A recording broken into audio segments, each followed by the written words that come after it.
Hello மக்களே, நாளைக்கு நம்ம வீக்காப்பு லைட்டாக முடியல வளர்ந்துருச்சு. வாங்க சிங்கப்பூரில் ஏர் கட் பண்ண போகலாம். லெட்ஸ் கோ.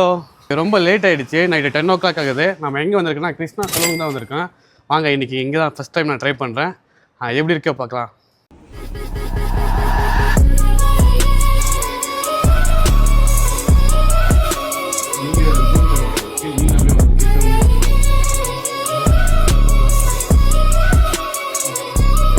நிறைய பேர் கேட்டுருக்கீங்க, ப்ரோ ஏர் கட்டெல்லாம் நீங்கள் எந்த ஷாப்பில் பண்ணுறீங்கன்ட்டு. நான் வந்து ஒரு கடையில் பண்ண மாட்டேன், மாதம் ஒரு கடையில் தான் ட்ரை பண்ணுவேன். ஆனால் இந்த ஏர் கட் வந்து எப்படி இருக்குன்ட்டு நீங்கள் தான் கமெண்ட்டில் சொல்லிட்டு போனோம். உங்களுக்கு பிடிச்சிருந்தா நீங்களே வந்து ட்ரை பண்ணி பாருங்கள். 10 o'clock வந்தேன், 11 o'clock ஆகிடுச்சு. அண்ணா வந்து அதனாலேயும் அழகாக வந்து பொறுமையாக வெட்டி விட்டார். $10 மேலே வந்து சர்வீஸ் பண்ணிக்கிட்டா ஆயில் மசாஜ் ஃப்ரீயாக அன்டில் சைனீஸ் நியூ இயர் வரைக்கும். எனக்குமே வந்து ஆயில் மசாஜ் வந்து பண்ணி விட்டாங்க, ரொம்ப கூலாக இருந்துச்சு. இந்த ஷாப் எங்கே இருக்குன்னா லிட்டில் இந்தியாவில் வீரசாமி ரோட்டில் லாஸ்ட்டில் ஒரு ஃபுட் கோர்ட் இருக்குது. அதுக்கு பேக் சைடு பிளாக் 637 அது கீழே தான் இந்த ஷாப் இருக்குது. ஓகே மக்களே, பாய்.